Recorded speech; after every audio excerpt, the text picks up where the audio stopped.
আমরা এক হুজুর আর এক হুজুরে দেখতে পারি না। হ্যাঁ, আসলে পরে ইমামতির জায়গা দিবে তো দূরের কথা, সামনের কাতারে যেন দাঁড়াতে না পারে এর জন্য কায়দা খুঁজে, এরকম আছে না সমাজে। এটা কিন্তু দেখেন, আমি তো এখানে আপনাদের এলাকারও ছেলে না, এই জায়গায় আমার ইতিপূর্বে আসাও হয়নি। আপনাদের সম্মানিত খতিব সাহেব উনি ভালো বয়ান করেন আপনাদের। আমি আসছি মূলত ঢাকা থেকে একটা সফরে, প্রোগ্রাম আছে পাবনা ঈশ্বর দিতে। যাওয়ার পথে এদিকে একটু আসলাম যে জুমাটা পড়ে যায়, এইদিকে একটু রাউন্ড দিয়ে হুজুরের সাথে কথা, হুজুর সুযোগ করে দিয়েছেন। এটি একটু একজন আলেমের প্রতি আরেকজন আলেমের আন্তরিকতা ও ভালোবাসা। চাইলে উনি বক্তৃতা করার সর্বোচ্চ হকদার, কিন্তু আমাকে সুযোগটি উনি করে দিয়েছেন যেহেতু আমি মেহমান হিসেবে এসেছি। এই যে আলেম আরেকজন আলেমের প্রতি ভালোবাসা, আন্তরিকতা, এগুলো অনেক জায়গায় খুব কম। আমরা অনেক সময় এটা পারি না, হ্যাঁ, একজনকে আরেকজন সম্মান দিতে জানি না। উনি আজকে এই জায়গায় বসার কথা ছিল, আমাকে সুযোগ দিয়ে উনি ওখানে বসেছেন। এটা ওনার যে এই উদারতাটা, এটি আমাদের খুব প্রয়োজন, যেটা বর্তমান সময়ে আলেমদের মধ্যে নাই। অথচ প্রকৃতপক্ষে আলেমগণ যারা হন তারা আরেকজনকে সম্মান করেন, শ্রদ্ধা করেন।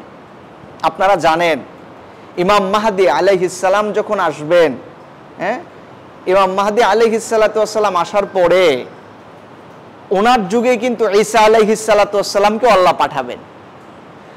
হাদিসের মধ্যে এসেছে ইমাম মাহদি আলাইহিস সালাতু ওয়াস সালাম, ইমাম মাহদি যখন দাঁড়াবেন, নামাজের ইকামত হবে, উনি যাবেন নামাজ পড়ানোর জন্য। এই মসজিদের মধ্যেই হযরত ঈসা আলাইহিস সালাতু ওয়াস সালামকে আল্লাহ প্রেরণ করবেন। হযরত ঈসা আলাইহিস সালামকে দেখে ইমাম মাহদি উনি চিনে ফেলবেন যে উনি হচ্ছেন হযরত ঈসা আলাইহিস সালাতু ওয়াস সালাম। তখন ইমাম মাহদি উনাকে বলবেন যে হুজুর, আজকের ইমামতি আপনার জন্য। ইকামত হয়ে গেছে, কিন্তু ইমাম মাহদি ঈসা আলাইহিস সালামকে বলবেন হুজুর নামাজ আপনি পড়াবেন। আর এই টাইমে ঈসা আলাইহিস সালাম কি জবাব দিবেন জানেন? ঈসা আলাইহিস সালাম বলবেন যে কদ উকিমাত লাকা, আপনার জন্য ইকামত দেওয়া হয়ে গেছে, আপনি ইমামতি করবেন, এই জন্য ইকামত হয়েছে। আমি ঈসা এখন যাব না, আপনি নামাজটা পড়ান। আল্লাহু আকবার পড়েন। একজন আর একজনের সম্মানটা কিভাবে দেখছেন। উনি নামাজ পড়াতে যাবেন, ঈসা আলাইহিস সালাম এসেছেন, উনি বলছেন যে আমি যাব না, আপনি যান। ঈসা আলাইহিস সালাম বললেন না, ইকামত যেহেতু আপনার জন্য হয়েছে আপনি যান, আমি আর যাব না। আল্লাহু আকবার পড়েন। দেখছেন, এটা হচ্ছে একজন আলেম, একজন ইমাম আর একজনের প্রতি ভালোবাসা, শ্রদ্ধাবোধ, সম্মান। কিন্তু আমাদের সমাজে হয়ে গেছে আমরা এক হুজুর আর এক হুজুরে দেখতে পারি না।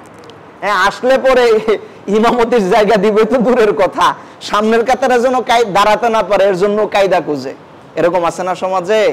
এটা কিন্তু উচিত না। আলেমদের প্রতি আরেকজন আলেমের সম্মান থাকবে, ভালোবাসা থাকবে, এটাই মূলত শিক্ষা। আজকে এই জন্য আমি এখানে বসার সুযোগ পেয়েছি।